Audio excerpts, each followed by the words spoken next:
আবু সালেহের মাথার উপর বেসুরো শব্দের কলিং বেল তার চিন্তার সূত্র ছিন্ন করে দিল। সে হাতের কাগজ পাশের বেঞ্চিতে ছুঁড়ে ফেলে উঠে দাঁড়ালো। দরজা ঠেলে ভেতরে ঢুকে দেখল লালমুখ, টেকো মাথা গার্ড সাইমন তখনও মদ গিলছে। আবু সালেহ সামনে দাঁড়াতেই সে বলল, কি যে সব রাবিশ, একটুও ভালো লাগছে না, একটু নেশা ধরাতে পারছে না। জানিস রে টম, রাজকুমারীকে কোন ঘরে কোথায় রাখা হলো? কোন রাজকুমারী? আবু সালেহের চোখে এক রাস জিজ্ঞাসা। বেটা ন্যাকা, জানিস না মর রাজকুমারী এখানে তশরিফ এনেছেন? আহ, কি সুন্দর নাম, সিরি। জানিস টম, ফার্সি সাহিত্যের ইংরেজি অনুবাদে আমার খুব আগ্রহ। সিরি ফরহাদের কাহিনী আমি পড়েছি। ডেভিল মূর হামসারের এ বোনটি কাহিনীর সিরিকেও হার মানায়। সাইমন আরও কত কি বলছিল, কিন্তু টমের মাথায় কিছুই ঢুকছিল না। তার পায়ের মাটি যেন সরে যাচ্ছে, সামনের জগৎটা যেন তার ওলট পালট হয়ে যাচ্ছে। পিসিটার সহকারী প্রধান মূর হামসারের বোন এখানে কেমন করে, কিভাবে ওরা নিয়ে এলো? এ সাংঘাতিক সময়ে কি তার করণীয়? সাইমন তার দিকে চেয়ে বলল, বেটা, তোরও নেশা ধরল নাকি? যা, এই রাবিশগুলো সরিয়ে নিয়ে যা। বলে পা দিয়ে টিপয়টিতে দিল এক ধাক্কা। টেবিল উল্টে গিয়ে মদের বোতল আর গ্লাস বিশ্রী এক শব্দ করে টুকরো টুকরো হয়ে মেঝেতে ছড়িয়ে ছিটিয়ে পড়ল। আবু সালেহ টেবিলটি ঠিক করে কাচের টুকরোগুলো কুড়িয়ে মেঝেটা ভালো করে মুছে বাইরে বেরিয়ে এলো। তারপর বাথরুমে গিয়ে ভালো করে হাত পরিষ্কার করে অজু করে নিল। দেখল জোহরের নামাজের সময় এসে গেছে। সে বাথরুম থেকে বেরিয়ে গার্ডরুমে প্রবেশ করল। চেয়ারে গা এলিয়ে ঊর্ধ্বমুখী হয়ে কড়িকাঠ গুনতে থাকা মেজর সাইমনকে লক্ষ্য করে সে বলল, স্যার, শোবার ঘর থেকে একটু আসি। শোবার ঘরে ঢুকে প্রথমে দরজা, তারপর সবগুলো জানালা বন্ধ করে দিল। তারপর জায়নামাজ বিছিয়ে কেবলামুখী হয়ে দাঁড়ালো। জায়নামাজ সাদা একখণ্ড কাপড়। জায়নামাজের সিজদা দেবার জায়গাটা তুলো দিয়ে নরম করা, যাতে কপালে সিজদার দাগ না পড়ে, সেজন্যই এই সতর্কতা। সবার সতর্ক দৃষ্টির সামনেই তাকে গোপনে নামাজ পড়তে হয়। অনেক সময় আসর এবং মাগরিবের নামাজ কাজা করতে হয় তাকে বাধ্য হয়ে, কিন্তু রাতের নামাজের সাথে এই কাজগুলো সে সেরে নেয়। তার বিশ্বাস আছে তার অসুবিধার কথা বিবেচনা করে দয়ালু আল্লাহ নিশ্চয় তাকে মাফ করে দেবেন। সবচেয়ে তার মুশকিল হলো রমজানের রোজা নিয়ে। মানুষের চোখকে ফাঁকি দিয়ে নামাজ পড়ার মতো সময় করে নেওয়া যায়, কিন্তু রোজা অসম্ভব। অন্যদিকে মানুষের ভয়ে রোজা না করে মুসলমান থাকা যাবে এ বিশ্বাস তার নেই। মুসলমানরা সত্য প্রচারে জাতি, সত্য গোপন করার জাতি নয়। মুসলমানরা জীবন দিয়েছে, দেশ ত্যাগ করেছে, কিন্তু সত্যের পতাকা অবনত করেনি। বিলাল, ইয়াসার, সোহায়েব প্রমুখদের জীবন তো এ ত্যাগেরই স্বাক্ষর। আবু সালেহ সত্য গোপন করতে রাজি হয়নি। সে চাকরি ছেড়ে দিতে চেয়েছে, কিন্তু পিসিডা এ গুরুত্বপূর্ণ চাকরি জাতির স্বার্থেই ছেড়ে দিতে নিষেধ করেছে। জাম্বুয়াঙ্গর ওস্তাদ ইয়াহিয়া আলী তাকে বলেছেন, মাঝে মাঝে রোজা রেখে কাজাগুলো বছরে অন্য সময় করে নিও। আমাদের অসহায়ত্ব ও প্রয়োজন আল্লাহ দেখছেন, তিনি অবশ্যই মাফ করবেন আমাদেরকে। আবু সালেহ তারপর থেকে ওইভাবেই রোজা পালন করে আসছে। আবু সালেহ নামাজ শেষ করে উঠতে গেটে গাড়ির হর্ন বেজে উঠল। থেমে থেমে বাজছিল সেই সাংকেতিক হর্ন। তাড়াতাড়ি সে শোবার ঘর থেকে গার্ডরুমে এলো। যেমন সে প্রায় যায় তেমনি আজও সে উঠে গেল পর্যবেক্ষণ টাওয়ারে। গেটের সামনে দাঁড়িয়ে আছে একটি সামরিক ভ্যান। সামরিক উর্দি পরা ড্রাইভারের পাশেই ব্রিগেডিয়ার র্যাঙ্কের জনৈক অফিসার। ভ্যানের পেছনে 6 জন সামরিক প্রহরী। পিকআপ ভ্যানের মেঝের উপর চোখ পড়তে চমকে উঠল আবু সালেহ। ও কি, লোকটির গায়ে পিসিডার ইউনিফর্ম। লোকটির মুখ দেখা যাচ্ছে না। এ সময় গাড়িটি নড়ে উঠল। ইতোমধ্যে গেটটি খুলে গেছে। খোলা গেট পথে এগিয়ে এলো গাড়িটি। চোখের নিমেষে ভেতরে ঢুকে গেল গাড়ি। মুহূর্তের জন্য লোকটির মুখ সে দেখতে পেল। এক নজর দেখেই বুঝল লোকটি এদেশি নয়। তাহলে বিদেশির গায়ে পিসিডার ইউনিফর্ম কেন? ধীরে ধীরে পর্যবেক্ষণ টাওয়ার থেকে নেমে এলো আবু সালেহ। রাজকুমারী এবং এই মুহূর্তের দৃশ্যটা একসাথে মিলিয়ে বুঝল একটা বড় ধরনের কিছু ঘটে গেছে। বুকটা তার ধক করে উঠল। এক অব্যক্ত যন্ত্রণা যেন ছড়িয়ে পড়ল গোটা দেহে এক অজানা আশঙ্কায়। তার মন বলল, বসে থাকার সময় এটা নয়, এই মুহূর্তে এই খবর দুটো পিসিডা অফিসে পৌঁছানো দরকার। জাম্বোয়াঙ্গ বন্দরের রয়্যাল স্কোয়ার শহরের প্রাণকেন্দ্র। এই স্কোয়ারের পশ্চিমে সেন্ট এলিস রোড ধরে কয়েক গজ এগুলোই টেলিফোন ভবন। তার বিশাল ওয়্যারলেস টাওয়ার বলতে গেলে গোটা মিন্দানাওয়ের মুখ আর কান। বলা যায় দক্ষিণ ফিলিপিনের ওয়্যারলেস যোগাযোগের রাজধানী এটা। বিশেষ করে কাগান, দিবাও ও কোটাবাটোর পতনের পর ফিলিপিন সরকারের কাছে এর গুরুত্ব আজ অপরিসীম। এই টেলিফোন ভবন এখন সামরিক যোগাযোগের কাজেই বেশি ব্যবহৃত হচ্ছে। তার নজির টেলিফোন ভবনটির বিশাল গেটের দিকে তাকালেই আঁচ করা যায়। সেখানে আগে ছিল সাধারণ পুলিশ প্রহরী, তার জায়গায় এখন পাহারা দিচ্ছে বাহুতে টকটকে লাল ব্যান্ড বাঁধা মিলিটারি পুলিশ। টেলিফোন ভবনের গোটা চৌহদ্দি এখন ফিলিপিনো সেনাবাহিনীর নিয়ন্ত্রণে। রয়্যাল স্কোয়ার পূর্ব পার্শ্বে বিদ্যুৎ স্টেশন। জাম্বোয়াঙ্গ হাইড্রো ইলেকট্রিক প্ল্যান্ট থেকে বিদ্যুৎ এখানে আসে। এখান থেকেই তা ছড়িয়ে দেয়া হয় গোটা দক্ষিণ মিন্দানাওয়ে। এই রয়্যাল স্টেটেরই উত্তর পাশে বিশাল গির্জা, দক্ষিণমুখী। তীরের মতো সোজা বন্দর রোড দিয়ে সাগরের বাতাস এখানে এসেই প্রথমে বড় রকমের ধাক্কা খায়। গির্জার পশ্চিম পাশ দিয়ে একটা সরু গলি। গলির পশ্চিম পাশে একটা দ্বিতল মসজিদ। মসজিদের মিনার নেই। একটা উঁচু উন্মুক্ত সোপানে দাঁড়িয়ে মুয়াজ্জিন আজান দেয়। ভালো করে লক্ষ্য করলে একটা বিধ্বস্ত মিনারের চিহ্ন সেখানে দেখা যাবে। গির্জা যখন তৈরি হয় তখন এ মিনার ভেঙে ফেলা হয়। উল্লেখ্য, গির্জাটি তৈরি মসজিদের জায়গার উপরেই। মসজিদটির সাথে যুক্ত ছিল মার্কেট, মাদ্রাসা ও ছাত্রাবাসের একটা বিরাট কমপ্লেক্স।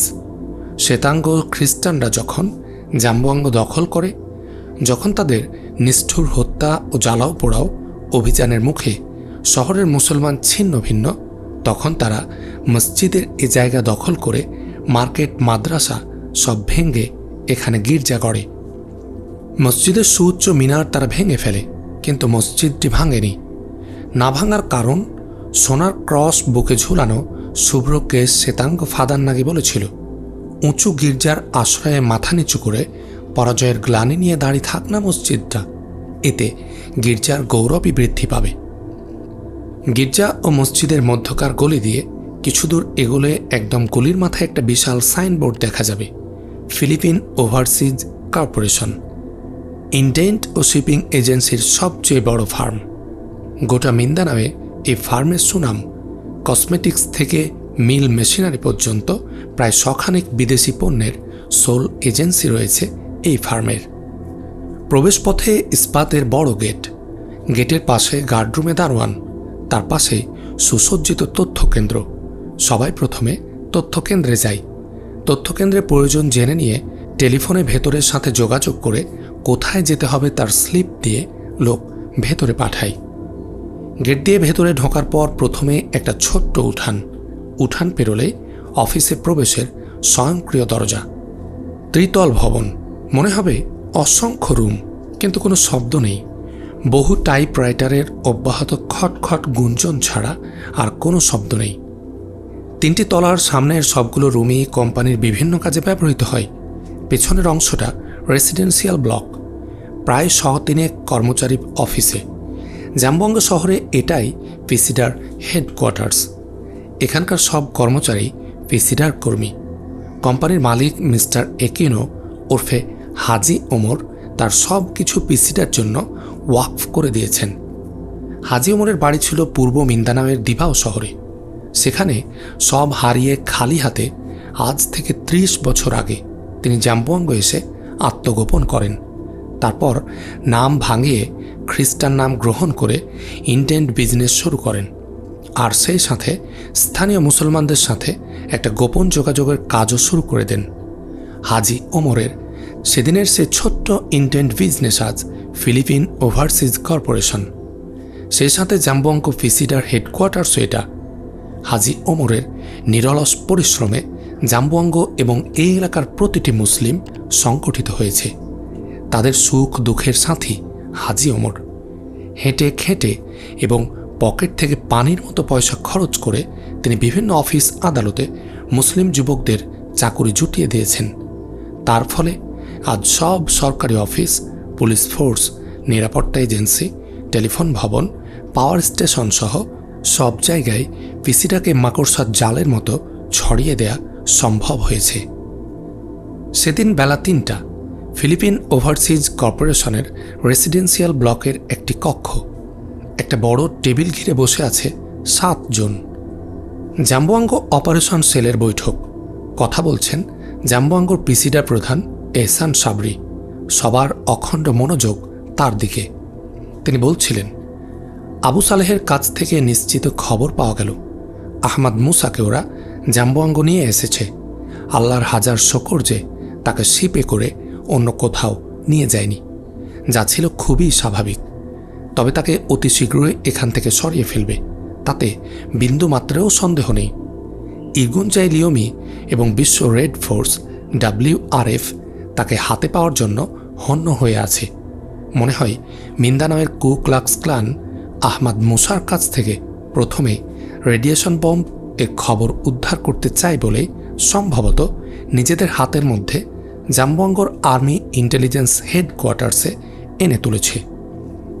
একটু দম নিল এহসান সাবরি। তারপর বলল, আমরা শত্রুকে কোনো সময় দিতে পারি না। আজকে রাতের মধ্যে উদ্ধার করতে হবে আমাদের নেতাকে।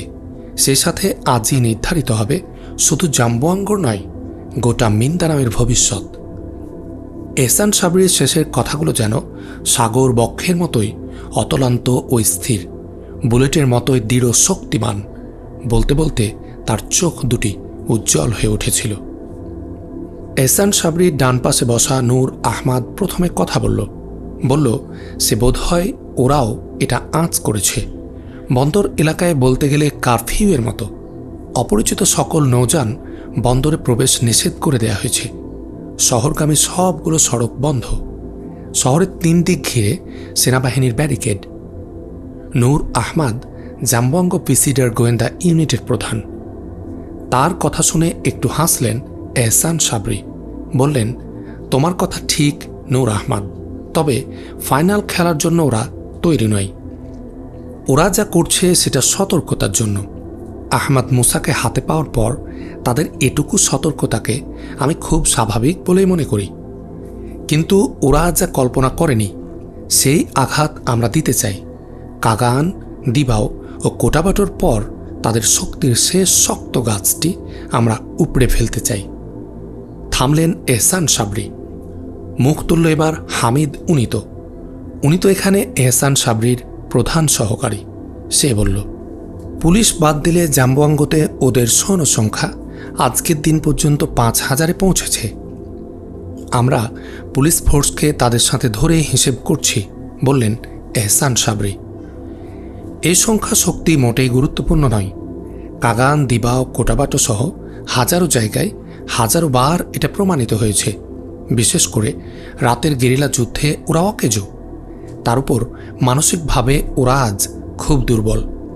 কথাগুলো বললেন মাইকেল সুনম ওরফে সালেম ইব্রাহিম।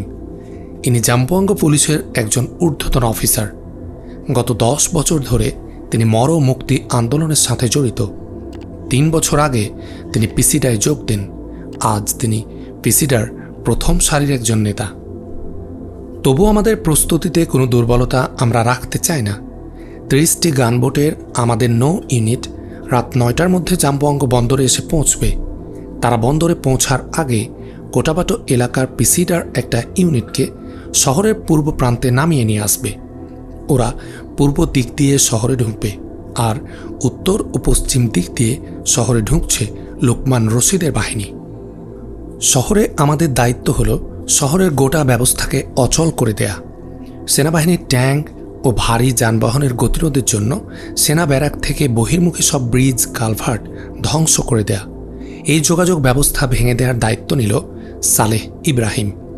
আর টেলিফোন ও বিদ্যুৎ ব্যবস্থা নষ্ট করার দায়িত্ব নূর আহমদের। নূর আহমদের কাজ দিয়ে আজ রাত 9টায় আমাদের অপারেশন শুরু হবে, থামলেন এহসান সাবরি। একটু থেমে আবার বলতে শুরু করলেন, জাম্বুয়াঙ্গ শহরের সকল পিসিডা ইউনিট এখন থেকে অ্যাকশনের জন্য তৈরি। অন্ধকারে ডুবে যাওয়া জাম্বুয়াঙ্গ নগরীতে অপারেশন শুরু হবার সঙ্গে সঙ্গে প্রতিটি ইউনিট তাদের স্ব এলাকার নিয়ন্ত্রণ নিয়ে নেবে এবং সকল বাধা কঠোর হাতে নির্মূল করবে। এবার একটু থামলেন এহসান সাবরি, বোধহয় ঢোক গিললেন একটা। তারপর টেবিলের উপর একটু ঝুঁকে ধীরে গম্ভীর কণ্ঠে বললেন, আমি সেন্ট্রাল স্কোয়াড নিয়ে যাব মিলিটারি ইন্টেলিজেন্স হেডকোয়ার্টার্সে। আমার সাথে থাকবে আহমেদ উনিতো। আমি 9টায় ইন্টেলিজেন্স হেডকোয়ার্টার্সের গেটে পৌঁছব। সার্বিক অপারেশন শুরুর সময়ও এটাই। তাদের কিছু অপ্রস্তুত ও কিংকর্তব্য বিমূঢ় অবস্থার আমি সুযোগ নিতে চাই। কথা শেষ করে এহসান সাবরি নূর আহমাদের দিকে তার প্রশ্নবোধক দৃষ্টি তুলে ধরলেন। বুঝতে অসুবিধা হলো না নূর আহমাদের। বলল, আমরা প্রস্তুত হচ্ছি, ইনশাল্লাহ কোনো অসুবিধা হবে না।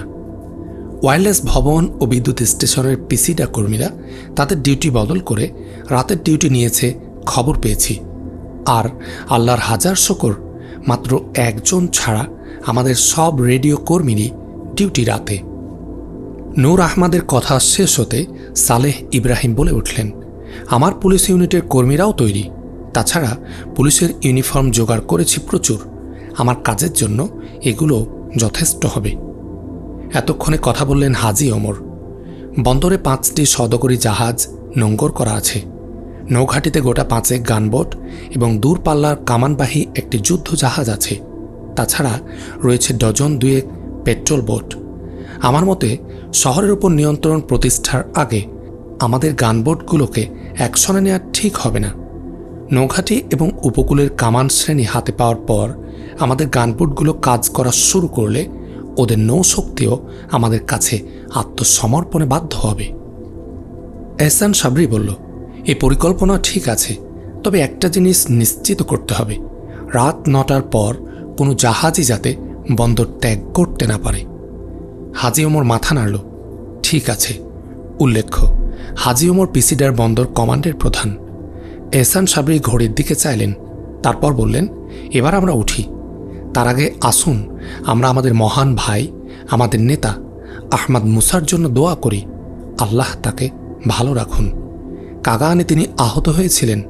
জাম্বুয়াঙ্গ আসার পথে সংঘর্ষে তিনি মনে হয় আরও আঘাত পেয়েছিলেন। তিনি কী অবস্থায় আছেন আমরা জানি না। বলতে বলতে এহসান সাবরির কণ্ঠ ভারী হয়ে উঠল। তিনি থামলেন।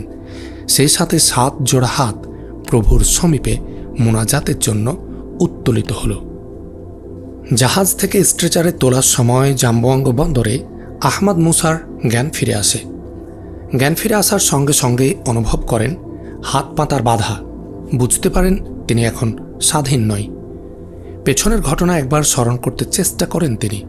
মনে পড়ে, জাহাজের বেষ্টনী থেকে তো তার বোট বের হয়ে আসতে পেরেছিল, কিন্তু তারপর কি ঘটল? মনে পড়ে এক প্রচণ্ড ধাক্কার কথা। তারপর আর কিছু মনে নেই। তাহলে তিনি ওইখানেই জ্ঞান হারান। কিন্তু সাথীরা কোথায়?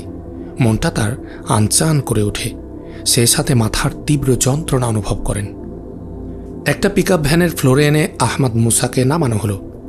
ঠিক নামানো তো নয়, স্ট্রেচার থেকে তাকে গড়িয়ে ফেলা হলো গাড়ির মেঝেতে। মাথাটা ঠক করে বাড়ি খেল গাড়ির মেঝের সাথে। বেদনায় টনটন করে উঠল মাথাটা। গোটা শরীরে বেদনার একটা স্রোত বয়ে গেল।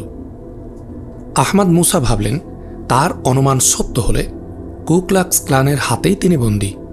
বুঝতে চেষ্টা করলেন কোথায় এখন তিনি। চারপাশের প্রহরীদের দেখে বোঝা যাচ্ছে এরা ফিলিপিনো আর্মির সদস্য। স্থানটা কি জাম্বুয়াঙ্গ হবে? ভাবলেন আহমদ মুসা। জাম্বুয়াঙ্গর কথা মনে আসতেই ব্যথায় চিনচিন করে উঠল মনটা। সিঁড়িকে তিনি মুক্ত করতে এসে নিজেই এখন বন্দী। মনটা তার খুব দুর্বল হয়ে যাচ্ছিল অবস্থার নাজুকতায়। কিন্তু পরক্ষণেই তার কণ্ঠে নিঃশব্দে উচ্চারিত হল, আল্লাহ সর্বজ্ঞ, আমি সব ব্যাপারে তার উপরই নির্ভর করছি। গভীর প্রশান্তি নেমে এলো আহমদ মুসার মনে। গাড়ি তখন চলতে শুরু করেছে। আর কোনো বন্দী যখন তার পাশে উঠল না, আহমদ মুসা ধরে নিলেন বন্দী তিনি একাই। সাথীরা কি তাহলে সরে যেতে পেরেছে, অথবা তারা সবাই? আর ভাবতে পারেন না আহমাদ মুসা। এক অবরুদ্ধ উচ্ছ্বাস যেন তার বুকটা ভেঙে দিতে চাইল। বোধহয় একটু তন্দ্রা এসেছিল আহমাদ মুসার। একটা ঝাঁকুনিতে সম্বিত ফিরে ফেলেন। দেখলেন তাকে একটা স্ট্রেচারে তোলা হচ্ছে। দুজন সৈনিক স্ট্রেচারটি আর্মি ইন্টেলিজেন্স হেডকোয়ার্টার্সের প্রশস্ত এবং অন্ধকার একটা ঘরে নিয়ে রাখল। দরজা সশব্দে বন্ধ হয়ে যাবার সময় একটা কণ্ঠ ভেসে এলো, ডক্টর কর্নেল ফ্রেসারকে নিয়ে এসো, উনি একে দেখবেন। দরজা বন্ধ হয়ে গেল। আর কোনো কথা কানে এলো না। কণ্ঠটা আহমাদ মুসার পরিচিত স্মার্থার কণ্ঠ। সারা দেহে একটা উচ্চ স্রোত বয়ে গেল আহমাদ মুসার। তাহলে সিরিও এখানেই বন্দী। অজান্তে হাত দুটি তার মুষ্টিবদ্ধ হয়ে এলো। ভাবনার গভীরে চলে গেল তার মন। লোকমান রশিদ, এহসান সাবরিরা কি জানতে পেরেছে সব? কাগান, দিবাও ও কোটাবাটোর পর ওদের সর্বশেষ আশ্রয় জাম্বোয়াঙ্গ। কাগান, দিবাও ও কোটাবাটোতে যেমন করে আল্লাহ সাহায্য ফিসিডার অঝোর ধারায় পেয়েছে, সে সাহায্য কি তারা জাম্বোয়াঙ্গতেও পাবে? সব নির্ভরতা আমাদের তার উপর। চোখ দুটি তার গভীর প্রশান্তিতে মুদে এলো। সশব্দে সে দরজাটি খুলে গেল। আবার সুইচ টেপার শব্দও শোনা গেল। সেই সাথে আলোতে ভরে গেল ঘরটা। প্রথম দৃষ্টিতে আহমাদ মুসার পরিষ্কার মনে হলো ঘরটা গোয়েন্দা দপ্তরের একটা অপারেশন রুম। পশ্চিম, উত্তর ও পূর্ব দিকে একটি করে দরজা ও ছোট জানালা। পশ্চিমের খোলা দরজায় দুজন প্রহরী, হাতে সাবমেশিন গান। দরজা দিয়ে দুজন ঘরে ঢুকল। একজনকে মনে হলো ডাক্তার, আরেকজন দীর্ঘাকৃতি, পেটা শরীর, চোখের দৃষ্টি তীব্র, ছোট করে ছাঁটা চুল, দুহাত ট্রাউজারের পকেটে ঢোকানো। লোকটি আহমাদ মুসার পরিচিত নয়, তবে মনে হয় বড় কর্মকর্তাদের একজন। লোকটি এগিয়ে এসে বলল, কেমন বোধ করছেন আহমাদ মুসা? আহমাদ মুসা কোনো জবাব দিলেন না। হালকাভাবে উড়ে আসা এ বিদ্রুপ বাণের জবাব দেওয়ার কোনো প্রয়োজনও ছিল না। আহমাদ মুসা তার দৃষ্টি স্থিরভাবে লোকটির দিকে তুলে ধরলেন শুধু। লোকটি আবার মুখ খুলল, বলল, আমি জন পল। আমাকে চিনতে পারেন? আপনি জন পল, তবে পোপ নন, কিন্তু পোপের চেয়ে বড়। আপনি আমাদের পোপকে অসম্মান করলেন, বলল জন পল। আমি বরং পোপকে সম্মান করেছি, জন পল, বলল আহমাদ মুসা। কেমন করে? পোপ স্বয়ং যা করছেন না, করতে বলছেন না, ততটা পর্যন্ত করে আপনারা খ্রিস্ট ধর্মকে কলঙ্কিত করছেন। এ কথা বলে আমি পোপকে সম্মানই করেছি। আপনার ইঙ্গিত কোন দিকে আহমাদ মুসা? আমি কি বলতে চাই, কুক্লাক্স ক্ল্যানের পূর্বাঞ্চলে বর্তমান প্রধান জন পল অবশ্যই বুঝেছেন। ভ্রুদুটি কুঞ্চিত হয়ে উঠল জন পলের। বলল সে, আপনি কোথায় আছেন তা বোধহয় ভুলে গেছেন আহমাদ মুসা। না, ভুলে যায়নি, কিন্তু শ্বেতাঙ্গ খ্রিস্টানরা তাদের ধর্ম ও বর্ণের স্বার্থের জন্য যে শ্বেতাঙ্গ সন্ত্রাসের আশ্রয় নিয়েছে, আমি তার বিরুদ্ধে। আমরা তা জানি আহমাদ মুসা, জানি বলেই আপনি এখানে এসেছেন। একটু থামল জন পল, বোধহয় একটা ঢোক গিলল। শুরু করল আবার। বিরুদ্ধে বলেই সেদিন কাগানে হত্যা করলেন আমাদের নেতা মাইকেল অ্যাঞ্জেলোকে। এ পর্যন্ত হত্যা করেছেন আমাদের হাজার হাজার কর্মীকে এবং আমাদের অস্তিত্বের মতো গুরুত্বপূর্ণ আমাদের রেডিয়েশন বোমা আপনার কুক্ষিগত করেছেন। বলতে বলতে উত্তেজিত হয়ে উঠল জন পল। একটু থেমে বলল, সে বিচারে আমরা পরে আসব। তারপর ডাক্তারের দিকে ফিরে জন পল বলল, ডক্টর ফ্রেসার, আপনার কাজ তাড়াতাড়ি শেষ করে আপনি আসুন। গটগট করে ঘর থেকে বেরিয়ে গেল জন পল। ডাক্তার এগিয়ে এলো আহত আহমাদ মুসার দিকে। হাতে তার ছুরি, কাঁচি, তুলা, ঔষধ। আহমাদ মুসা তার দিকে চেয়ে বললেন, ধন্যবাদ ডাক্তার, আসুন। মানবতা বোধ একেবারে মরেনি তাহলে? স্মার্ট থাকে আমার ধন্যবাদ জানাবেন। সেই হলঘর, একটা দীর্ঘ ও প্রশস্ত তক্তপোষের সাথে নাইলনের দড়ি দিয়ে শক্ত করে বাঁধা আহমাদ মুসার দেহ। তার সামনে এক চেয়ারে বসা জন পল। উত্তেজিত দেখাচ্ছে তাকে। তার কপালে বিন্দু বিন্দু ঘাম। সে বলছিল, আমি জানি আপনি সোজাভাবে কথা বলবেন না, কথা বলাবার যন্ত্রও আমাদের আছে। পাশে বিদ্যুৎ আসন দেখুন, ছবল দেওয়ার জন্য কেমন হা করে আছে। ওই পথে যেতে আমাদের বাধ্য করবেন না। শুধু আমাদের বলুন রেডিয়েশন বোমাগুলো কোথায় রেখেছেন। এটা আমাদের জানালে আর কোনো প্রশ্নই আমরা আপনাকে জিজ্ঞেস করব না। আহমদ মুসা বললেন, তোমাদের বিদ্যুৎ আসনকে আমি চিনি। এর ভয় দেখিয়ে রেডিয়েশন বোমার কোনো খবর আমার কাছ থেকে পাবে না। নিজে বাঁচার জন্য লাখো মানুষকে মরার অস্ত্র আমি তোমাদের হাতে তুলে দিতে পারি না। থামুন আহমদ মুসা, বাঘের মতো গর্জন করে উঠল জন পল। উঠে দাঁড়ালো সে। হাত দুটি তার মুষ্টিবদ্ধ, চোয়াল দুটি মনে হচ্ছে পাথরের মতো শক্ত, চোখে আগুন। অস্থিরভাবে পায়চারি করছে সে। একসময় সে হো হো করে হেসে উঠল। হাসিটা মনে হলো চাবুকের চেয়েও তীক্ষ্ণ। সে এসে আহমদ মুসার সামনে দাঁড়ালো, বলল, তাহলে কথা বলবেন না আহমদ মুসা? রেডিয়েশন বোমার কোনো খবর তাহলে দেবেন না আমাদের? একটু থেমে বলল, জানেন আপনার সিঁড়িও এখানে বন্দী আছে। তুমি কি বলতে চাচ্ছ জন পল? কি বলতে চায় দেখাচ্ছি বলে হাতে দুটো তালি দিল সে। সঙ্গে সঙ্গে দুজন প্রহরী সামনে এসে দাঁড়ালো। জন পল তাদের দিকে ফিরে বলল, তোমরা সিঁড়িকে নিয়ে এসো। অল্পক্ষণ পরে সিঁড়িকে নিয়ে দুজন প্রহরী ঘরে ঢুকল। সিঁড়ির পরনে মর রাজকুমারীর সেই পোশাকই রয়েছে। মলিন চেহারা, চোখ দুটি লাল ফোলা, কেঁদেছে অবিরাম। আহমদ মুসাকে ওইভাবে দেখে দুহাতে মুখ ঢাকল সিঁড়ি। টলতে লাগল তার দেহ। বসে পড়ল সে। জন পল আবার আহমদ মুসার সামনে গিয়ে দাঁড়ালো, বলল, আহমদ মুসা, মর রাজকুমারীর দিকে চেয়ে দেখো। এই মেয়েটি আপনার কি আমরা জানি। এখন বলুন, এই মেয়েটিকে দুনিয়ার জাহান্নামে ঠেলে দিয়ে আপনার জেদ ঠিক রাখবেন, না এই মেয়েটিকে রক্ষার জন্য আমাদেরকে রেডিয়েশন বোমার খবর দেবেন? কেঁপে উঠল আহমদ মুসার গোটা দেহ এক অজানা আশঙ্কায়। বললেন আহমদ মুসা, তুমি কি বলতে চাও জন পল? আমি বলতে চাই, আমি কথা শেষ করার পর 1 মিনিট অপেক্ষা করব। এর মধ্যে যদি আপনি আমাদের কথায় সম্মত না হন, তাহলে এক মানুষ গেরিলার হাতে এই মর রাজকুমারীকে তুলে দেব। আপনার চোখের সামনে সে নির্দয়ভাবে লুণ্ঠন করবে মর রাজকুমারীকে। শত চাবুকের ঘা যেন একসাথে জর্জর করে তুলল আহমদ মুসার দেহকে।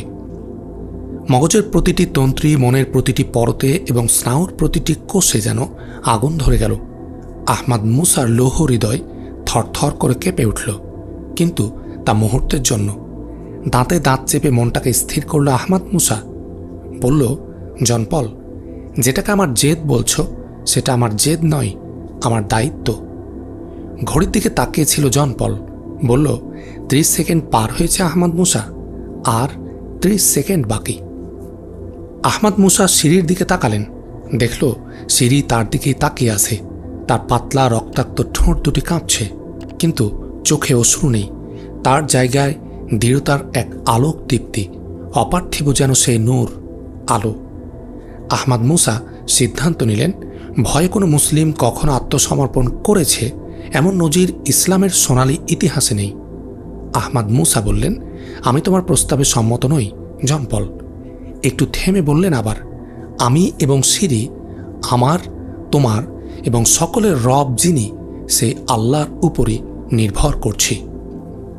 কি ভয়াবহ সিদ্ধান্ত গ্রহণ করলেন আহমদ মুসা, এখনই টের পাবেন বলে জন পল আবার হাতে তালি বাজালো। ঘরে ঢুকল সেই প্রহরী দুজন। টমকে নিয়ে এসো, দ্রুত কণ্ঠে বলল জন পল। অল্পক্ষণ পরেই ঘরে ঢুকল টম নামের গেরিলা সদৃশ মানুষ। হেলে দুলে এগিয়ে এলো সে। হো হো করে হেসে জন পল বলল, বহুদিন পর তোর ভালো খোরাক জুটিয়েছি টম। এদেশের একজন আনকোরা রাজকুমারী, এগিয়ে আয়। বিভৎস এক হাসি দেখা গেল টমের মুখে। চিৎকার করে চোখ বুঝল সিঁড়ি। দেহ জুড়ে এক অদম্য উচ্ছ্বাস আছড়ে পড়ল আহমদ মুসার। প্রতিটি পেশি ফুলে উঠল তার ধাক্কায়। নির্দয় লায়লনের রশিগুলো তাতে আরও কেটে বসে গেল মাংসপেশির ভেতরে। টম এগোচ্ছিল সিঁড়ির দিকে। আহমদ মুসা চোখ বন্ধ করে অন্তরের অন্তহীন আকুতি তুলে ধরলেন প্রভুর সামনে। হে প্রভু, তুমি তো এমনি অবস্থায় সাহায্য করেছিলে লূত আলাইহিসসালামকে, মুসা আলাইহিসসালামকে, শুআইব আলাইহিসসালামকে। দ্রুত পায়ের খটখট শব্দে চোখ খুললেন আহমদ মুসা। দেখলেন স্মার্থা ঘরে ঢুকছে। ঘরের মাঝখানে এসে থমকে দাঁড়িয়ে চিৎকার করে উঠলে স্মার্থা, মিস্টার জন, থামতে বলুন টমকে। মিস্টার জন ঘুরে দাঁড়িয়ে বলল, স্মার্থা, তুমি কেন এখানে?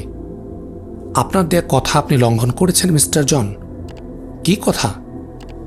সিঁড়ির কোনো অমর্যাদা হবে না এ শপথ আপনি আমার কাছে করেছিলেন। হো হো করে হেসে উঠল জন পল। বলল, তুমি তো আচ্ছা ছেলে মানুষ স্মার্থা। তারপর হাসি থামিয়ে গম্ভীর কণ্ঠে বলল, আমার কাজের মধ্যে এসো না, যাও এখান থেকে। তারপর টমকে বলল, দাঁড়িয়ে কেন? টমকে থামতে বলো মিস্টার জন। এবার স্মার্থার কণ্ঠে যেন আদেশের সুর। না, টম থামবে না। এবার জন পলের কণ্ঠ তীব্র হয়ে উঠল। টম এগোচ্ছিল। মুহূর্তে একটি হাত স্মার্থার উপরে উঠে এলো, হাতে চকচকে রিভলভার। স্মার্থার চোখে আগুন। পরপর দুবার ধূম্র উদ্গীরণ করল রিভলভার। বিরাট দেহের ছোট্ট মাথাটা একেবারে গুড়িয়ে গেল টমের। বিস্ময়ে হতবাক জন পল একবার ভুলুণ্ঠিত টমের দিকে তাকিয়ে তড়িৎ ঘুরে দাঁড়ালো স্মার্থার দিকে। জন পলের হাতে রিভলভার, কিন্তু জন পলের রিভলভারটি উঁচু হবার আগে স্মার্থার রিভলভার আরও দুবার অগ্নিবৃষ্টি করল। নির্ভুল নিশানা। গুড়িয়ে যাওয়া মাথা নিয়ে মিস্টার জন পল হুমড়ি খেয়ে পড়ল মাটিতে। স্মার্থার রিভলভার মাটিতে ফেলে দিয়ে ছুটে গেল আহমাদ মুসার কাছে। কোনো দিকে ভ্রুক্ষেপ নেই। অনেকটা পাগলের মতোই যেন আহমাদ মুসার বাঁধন খুলে দিতে শুরু করল। দরজায় দুজন প্রহরী কিংকর্তব্য বিবরণের মতো দাঁড়িয়েছিল। হন্তদন্ত হয়ে কয়েকজন এসে দরজায় দাঁড়ালো। তাদের একজনের হাতে রিভলভার। তারাও প্রথমে এসে বিমূঢ় হয়ে গিয়েছিল, কিন্তু তা মুহূর্তের জন্যই। পরক্ষণে আগন্তুক লোকটির পিস্তল উঠে এলো স্মার্থাকে লক্ষ্য করে। দরজায় পায়ের শব্দ পেয়ে সিঁড়ি ফিরে তাকিয়েছিল। স্মার্থার দিকে রিভলভার তাক করতে দেখে সিঁড়ি স্মার্থা গুলি বলে চিৎকার করে ছুটে গেল স্মার্থার দিকে। মনে হলো যেন স্মার্থাকে আড়াল করতে চাইছে। সঙ্গে সঙ্গে গুলিরও শব্দ হলো। গুলি গিয়ে বিদ্ধ করল সিঁড়ির পৃষ্ঠদেশে। উপর হয়ে হুমড়ি খেয়ে পড়ল সিঁড়ি স্মার্থার উপর। স্মার্থা দরজার দিকে এক পলক তাকিয়ে সিঁড়ির দেহটাকে এক পাশে ঠেলে দিয়ে হামাগুড়ি দিয়ে কাছে পড়ে থাকা জন পলের রিভলভার তুলে নিল, কিন্তু আর ফিরতে পারল না। এক ঝাঁক গুলি তার দিকে ছুটে এলো। হামাগুড়ি অবস্থাতেই স্মার্থার দেহটা নেতিয়ে পড়ল মেঝের উপর। এই সময় দূরে কোথাও প্রচণ্ড বিস্ফোরণে ঘরটা কেঁপে উঠল। মুহূর্তকাল পরে আরও একটা, তারপর আরও একটা। অন্ধকারে ডুবে গেল ঘরটা। তারপর খুব কাছ থেকে এক পশলা মেশিন গানের গুলির শব্দ কানে এলো। মুহূর্তকাল বিরতি, তারপর অবিরাম শুরু হলো মেশিন গানের গুলিবর্ষণ। আহমাদ মুসা বুঝতে পারল পিসিরা শহরে প্রবেশ করেছে এ বাড়িতেও। আনন্দে বুকটা ফুলে উঠল। ইয়া আল্লাহ, পিসিরাকে সাহায্য করো, বিজয়ী করো। জাম্বঙ্গ বিজয়ের মাধ্যমে আমাদের মিন্দানাও বিজয় সম্পূর্ণ করো। সিঁড়ির কথা মনে পড়ল। মুহূর্তে আনন্দের রেসটা মুছে গেল আহমাদ মুসার। সিঁড়ির দেহটা আহমাদ মুসার পাশে এসেই পড়েছিল, কিন্তু হাত নাড়াতে পারে না সে। কোনোরকম পাশ ফেরার সাধ্যও নেই। অস্ফুটে ডাকলেন, সিঁড়ি। কোনো জবাব নেই। বুকটা কেঁপে উঠল আহমাদ মুসার। তাহলে কি